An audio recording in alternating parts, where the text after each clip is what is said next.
Jusqu'à 9h, Good Morning Business. Il est 7h24 et nous sommes avec Ludovic Delesse, le directeur général de Cushman & Wakefield. Bonjour. Bonjour. Alors il faut rappeler ce que c'est Cushman & Wakefield. C'est énorme. 50 000 collaborateurs, 7,8 milliards d'euros de volume d'affaires.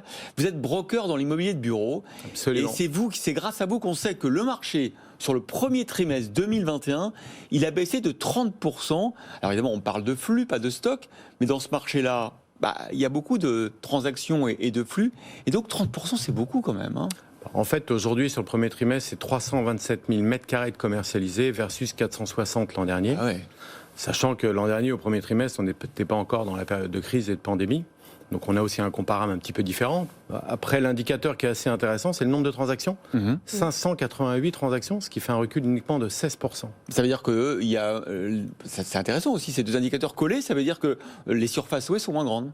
Ça veut dire que les surfaces louées sont moins grandes et ça veut dire surtout que les tranches de petites surfaces en 0 000 m² sont particulièrement dynamiques. Ah, c'est ça. Et on peut dire aujourd'hui que l'entrepreneuriat français marche bien. On rencontre tous les jours des entrepreneurs qui prennent des surfaces, qui ont confiance en l'avenir. Et vous les illustrez souvent à travers vos antennes. Et c'est vraiment un cocorico français sur ce sujet-là. L'autre point, c'est les grandes transactions en plus de 5 000 m², elles qui sont plutôt en recul, à peu près 45%. En augmentation aussi en nombre. 13 versus 11 l'an dernier, ce qui montre bien effectivement une réduction de la surface moyenne pris à bail par les grands utilisateurs. Moins de mètres carrés, mais de meilleure qualité, ça veut dire quoi ? En fait, ça veut dire qu'aujourd'hui, on assiste à un recul de la demande placée le plus fort dans certains secteurs géographiques, type la première couronne ou le nord de Paris. À l'inverse, on a un maintien assez solide de Paris intramuros, parce que Paris intramuros, c'est uniquement 21% de recul de la demande placée. Et aujourd'hui, dans la plupart des demandes, peut-être contraction dans la surface, mais par contre, choix d'une meilleure implantation. Toujours une logique, attirer des collaborateurs, attirer des talents, les retenir, se positionner sur le marché. Est-ce qu'on peut quand même parler de crise de l'immobilier de bureau ou est-ce que vous préférez qu'on dise profonde mutation ?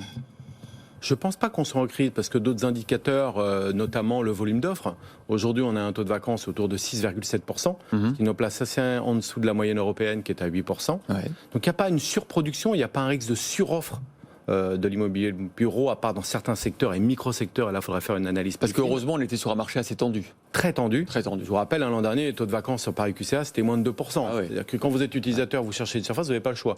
Grand avantage aujourd'hui, et ce qui va certainement redonner de la dynamique à ce marché, c'est justement le choix. Et quand sur certains secteurs vous avez beaucoup de choix, vous avez aussi de la concurrence chez les propriétaires. Donc quelque part un peu une érosion des valeurs locatives qui vont pousser le mouvement des entreprises. Oui, là le taux de vacances il a été multiplié par 3, c'est ça ? Non, l'an dernier il était à peu près à 4,5, on est passé à 6,7. En fait vous aviez 2,8 millions de mètres carrés en janvier dernier, cette année on en a 3,8 exactement. Pourquoi ? Moins de demandes, moins de prises à bail, plus de stocks qui restent et des livraisons qui continuent à arriver. Est-ce que vous commencez à voir des mutations de l'immobilier de bureau liées à la crise, liées au télétravail, à ce qu'on va faire dans les bureaux, le fait qu'il faudra peut-être à la fois moins de surface et peut-être plus de mètres carrés par salarié parce qu'on va respecter la distanciation, que les lieux de vie en commun vont être différents. Est-ce que ça a déjà commencé tout ça ? Oui, ça a déjà très largement commencé. Premier phénomène très court-termiste, la recherche d'économie. Donc souvent, des sociétés, on a un marché gris qui s'est instauré, les sociétés cherchent à sous-louer quelques surfaces qu'elles utilisent moins, liées au télétravail, liées aussi à une réduction tout simplement de leur effectif. Après, je pense que la plus grande mutation, ça va être ce qu'on va chercher en tête d'expérience quand on va arriver au bureau. On va avoir sa partie télétravail, home office ou tiers-lieu d'ailleurs, et la partie au bureau. Ce que l'entreprise va devoir créer, c'est un environnement favorable pour son collaborateur, pour l'attirer, pour qu'il arrive avec une expérience, ce qu'on appelle collaborative. On a souvent dit, la productivité individuelle a augmenté par le télétravail, la productivité collective a fortement baissé, et c'est dans la productivité collective qu'on a la valeur ajoutée des salariés de l'entreprise. Donc c'est une mutation dans l'organisation de l'espace. Fini les open space, avec tous les benches alignés de 8 personnes en open space, c'est terminé. Ça assainit le marché en quelque sorte sur Je pense que ça le renouvelle, ça l'interroge, ça l'inspire. En tout cas, il y a une vraie mutation nécessaire, et je rebondis aussi sur l'aspect, on va dire, volume ou densité. Il est clair que la crise sanitaire va aussi amener les promoteurs à avoir une réflexion, notamment sur la qualité de l'air qui va être pulsée dans les bureaux. Vous êtes présent dans 70 pays, il y a quand même des villes, on parlait de New York pendant la publicité, où pour le coup là le marché s'est effondré parce que d'abord c'est un marché d'entreprises extrêmement mobiles, flexibles, qui ont vu leurs salariés placés en télétravail devenir encore plus performants qu'avant et qui se posent la question en fait des bureaux. ils se posent la question dans le bureau, et après ils se posent la question de est-ce que, notamment New York, qui a été déserté au profit de la Floride, je pense qu'ils se sont posé la question. Les salariés peuvent être chez eux en partie. Quel est l'intérêt pour moi de rester à New York? Prix, densité, rythme de vie. Pourquoi pas aller installer mes salariés et moi-même dans un cadre de vie plus sympathique et où l'équilibre vie professionnelle, vie privée va être meilleur, ou peut-être mon salarié va encore mieux s'exprimer. Ça peut se faire aussi en France, ça?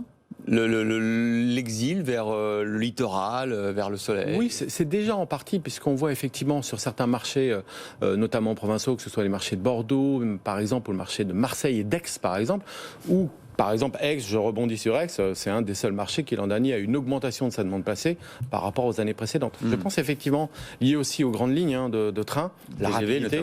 Donc quand vous cumulez accessibilité plus aisée, possibilité de télétravail, cadre de vie, forcément il y a de la mutation géographique aussi à prévoir. Merci Ludovic Delez, directeur général de Cushman & Wakefield de France, d'avoir été avec nous ce matin pour expertiser cette mutation de l'immobilier de bureau.